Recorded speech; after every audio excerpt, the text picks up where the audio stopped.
Hello. अ, रविंदर। हाँ जी। Sir, मैं general Verma बोल रहा हूँ गुड़गांव से। जी जी सर। हेलो। हाँ सर, हाँ बताइए सर। मैं जनरल वर्मा बोल रहा हूँ गुड़गांव से।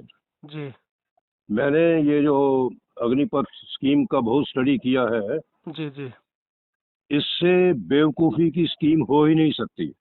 बिल्कुल सर। तो बिल्कुल, ये एक्चुअली ये इनको इन्होंने पूरी तरह समझा नहीं है, ऐसे ही लगा दिया है। जी जी। इससे फौज कमज़ोर होगी और ना ही ये स्कीम चला सकेंगे। बिल्कुल। अब वो तो एक ये लड़ाई। नहीं, मैं ये चाहता था कि जी मैंने एक आर्टिकल लिखा है। जी जी। वो फ्रंट लाइन में पब्लिश होगा, जिसमें मैंने ये लिखा है कि ये Agnipath, it is path of folly, मतलब बेवकूफ़ी का रास्ता है ये। जी जी जी। अग्निपथ नहीं है। तो जी इसमें मैंने कुछ पॉइंट दिए हैं। वो मैं चाहता हूँ कि आपको, पांडे साहब हैं आपके वकील? जी जी। हाँ पांडे साहब अग्निपथ के खिलाफ लड़ रहे हैं ना, हाँ जी। हाँ जी। हाँ जी। या ज्वाइनिंग के खिलाफ लड़ रहे हैं? नहीं, उसमें मतलब हमारा अग्निपथ में भी है, उसमें चेंजमेंट के लिए, और हाँ। ज्वाइनिंग का भी, दोनों मैटर है। आप मुझे उनका टेलीफोन नंबर दे दें या ईमेल आईडी दे दें। जी मैं जी जी। उनको, जो मैंने 8 पेज का एक मैंने आर्टिकल लिखा है, जी जी मैं जी। उनको मिल भी लूंगा दिल्ली में जाके। जी जी जी। और उनको बता दूंगा कि क्या क्या आर्गुमेंट देनी है। जी ये जी। बिल्कुल ऐसी बेवकूफ, किसी ये किसी फौजी ने, किसी हमारे जनरल साहब ने ये स्कीम नहीं बनाई। ये किसी बिल्कुल। बेवकूफ ने स्कीम बनाई है। लेकिन जी जी। हमारे जनरल साहब में इतनी वो करेज नहीं थी कि वो बोलते कि बकवास है ये। हाँ उन्होंने लागू करवा उन दिया। जी जी जी जी। तो आप मुझे उनका टेलीफोन नंबर दे देंगे, पांडे साहब का? हाँ, पांडे साहब का नंबर मैं दे दूंगा सर। आप मुझे व्हाट्सएप पे कर देंगे इसी नंबर पे?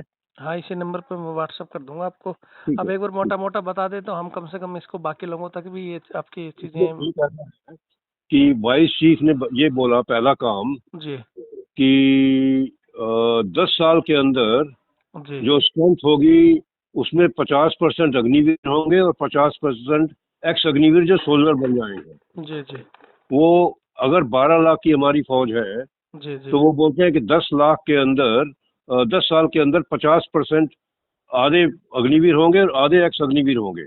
जी अगर ये करना है उनको, तो उनको हर साल, अगर ये 25% रखने हैं और 75% निकालने हैं, जी तो जी उनको हर साल 4 लाख अग्निवीर भर्ती करने पड़ेंगे, 4 लाख। जी और 4 लाख का मतलब ये है कि 2027 में फौज के पास 25 लाख आदमी हो जाएंगे, जी। जिसमें 16 लाख होंगे अग्निवीर, 1 लाख जो अग्निवीर एक्स अग्निवीर जो सोल्जर बन गए हैं, और जी 7-8 लाख जो फौज के अंदर अभी रिटायर नहीं हुए। जी। 25 लाख लोगों को कैसे एडजस्ट करेंगे? बिल्कुल किसी ने तो बिल्कुल। सोचा नहीं है, बेवकूफ है बिल्कुल। जी जी। एक तो ये है, हाँ हाँ। ये तो मतलब इम्प्रैक्टिकल है ही नहीं। और जी अगर ये 40,000 हर साल भर्ती करेंगे, जी तो उनको 64 साल लग जाएंगे ये आधे अग्निवीर और आधी एक्स अग्निवीर डालने में लिए। बिल्कुल। 64 साल। जी ये जी। मतलब किसी ने इसमें इसमें जो इसका गणित है, इसके बारे में सोचा नहीं है। एक तो ये है। हम्म। दूसरा, ये बोलते हैं कि एवरेज एज 32 साल से 26 साल करेंगे। जी। ये भी एक उन्होंने दलील दिया है। हाँ हाँ हाँ। लेकिन इनको पता नहीं है कि आज अगर हम देखें, इन्फेंट्री बटालियन की राइफल प्लेटून है, जी उनकी एवरेज एज है 28 साल 6 महीने, जी 28 साल 4 महीने। जी। उसमें आप एक जवान अभी रिक्रूट भर्ती होता है 17-18 साल और से 21 साल तक। तो जी एवरेज एज अगर 19 साल ली जाए, तो 16 साल की नौकरी है। कुछ 19 साल के हैं, कुछ 35 या 32 साल के हैं। उनकी एवरेज एज निकलती है 28 साल और 6 महीने, जी 4 महीने। जी। जब अग्निवीर ये बन जाएंगे हम्म। 50%, तो जी। ठीक है, आधे तो होंगे 19 साल की उम्र के। लेकिन जो हम्म। आधे होंगे, वो 4 साल उम्र में बढ़ जाएंगे, हम्म। क्योंकि 4 साल के बाद ही इन अग्निवीरों को सोल्जर बनाया जाएगा, तो 4 साल उनकी उम्र बढ़ जाएगी। आज बिल्कुल। अगर एक सिपाही 19 साल की उम्र में सिपाही बनता है, हम्म। अग्निवीर लगा दिया, तो वो 23 साल की उम्र बनेगा। तेईस बिल्कुल। साल की उम्र में बनेगा और 15 साल की नौकरी करेगा। न तो वो जेसीओ बन सकेगा। हम्म। और आधे लोग होंगे जो नए हैं ये 19 साल वाले अग्निवीर, जिनको कुछ पता नहीं है 4 साल की ट्रेनिंग में क्या सीखेंगे, जो आधे होंगे वो 4 साल बूढ़े हो जाएंगे।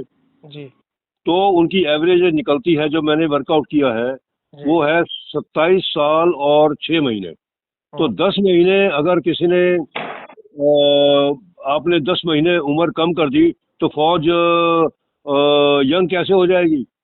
ये भी बिल्कुल बेवकूफ़ी की बात है। लेकिन उनको ये भी समझना चाहिए कि आज हर साल हमारे 35 साल तक बीपीटी करते हैं, पीपीटी करते हैं। जी वो भी उनके स्टैंडर्ड, मतलब जो ये बीपीटी और पीपीटी के टेस्ट बहुत अच्छे हैं। जी। तो अभी क्या हमारे जवान हमारे फिजिकल फिट नहीं है क्या? बिल्कुल फिजिकल फिट है। अभी भी तो नौकरी कर रहे हैं सियाचिन में या लद्दाख में या सिक्किम में या नेफा वगैरह में। तो बिल्कुल और कारगिल की लड़ाई उन्होंने जब जीती तो क्या वो बूढ़े थे क्या लोग? बिल्कुल। ये मैंने कम से कम 5 पॉइंट मैंने बताए हैं। जी जी जो जो उन्होंने 3 कारण दिए थे, एक तो एज, फौज जवान रहेगी, वो बिल्कुल गलत है। दूसरा, टैक्स सेवी हो जाएंगे, टेक्नोलॉजी बढ़ जाएगी। और टेक्नोलॉजी से थोड़ी लड़ाई लड़ी जाती है, लड़ाई तो आदमी लड़ते हैं। बिल्कुल।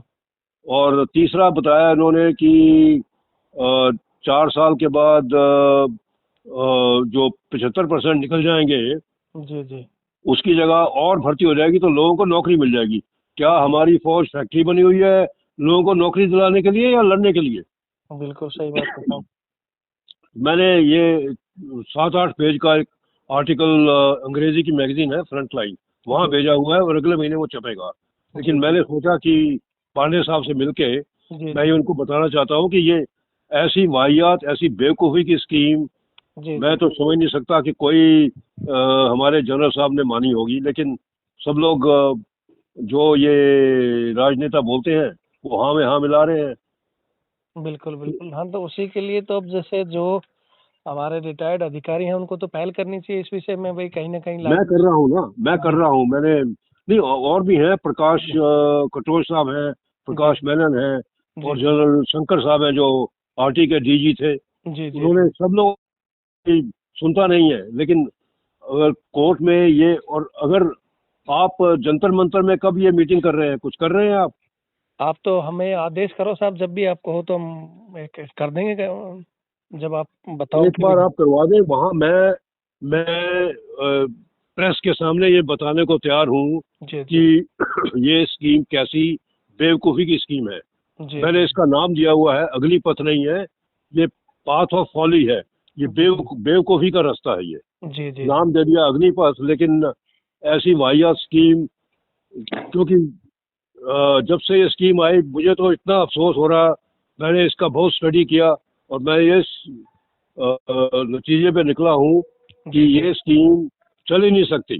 जी जी जी। तो मैं वैसे, आप मुझे बता दें ये पांडे साहब का, और कभी कर लें तो जंतर मंतर पे भी हम प्रेस को बुला के बता सकते हैं, हाँ, मैं ताकि मैं आपका नंबर सेव जिनका, कर लेता हूँ साहब। क्या नाम बताया साहब आपने? जनरल वी के वर्मा। जी जी जी। आप कब से कब तक थे साहब? मैं 21 साल हो गए रिटायर हुए। अच्छा, 21 साल हो गए साहब। हाँ जी जी जी जी। हाँ। तो ठीक है सर, हम मैं तो खुद मतलब हम इसकी काफ़ी दिन से लड़ाई लड़ रहे हैं, और अब अगर आप जैसों का साथ मिले तो हो सकता है ज़रूर इसमें बदलाव होगा। नहीं नहीं नहीं, बिल्कुल ये तो जी। बदलाव, ये और खुद इनको इनको समझ में आना चाहिए कि ये बेवकूफ़ की स्कीम ऐसी है। आप ऐसा कर लीजिए, इसको रिकॉर्ड भी कर लीजिए जो मैं कह रहा हूँ। हाँ, नहीं कर ऑटो रिकॉर्ड है ये तो। हाँ, मैं इसको आप डालूंगा रिकॉर्ड सर। जी जी। रिकॉर्ड करके, चाहे आप अपने यूट्यूब में डाल दीजिए हाँ, या जो भी कर दीजिए। जरूर जरूर। मेरी तरफ से उसमें कोई ऑब्जेक्शन नहीं है। ठीक क्योंकि ठीक। मुझे इतना अफसोस है कि हमारे जैसे, अगर मानेक शाह साहब होते जी तो जी। ये स्कीम बिल्कुल लागू वो करने ही नहीं देते। वही तो हम कह रहे हैं कि भाई एक सेना के पास अपनी खुद की जो पावर है, अभी वो इस्तेमाल नहीं कर रहे हमारे अधिकारीगण।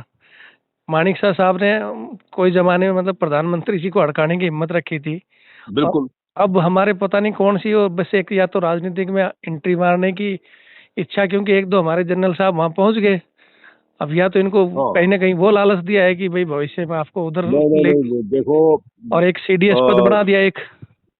वो अलग कहानी है, वो बिल्कुल अलग कहानी है। लेकिन अभी हम देखते हैं अग्निपथ के अगेंस्ट जी क्या जी क्या करना है। ठीक है, जी जी। ओके। आप मुझे पांडे साहब का फोन भी भेज दीजिए। हाँ, मैं सेव करके आपके पास भेज देता हूँ साहब। Thank you Ravindra. ठीक, जय हिंद सर, थैंक यू। जय।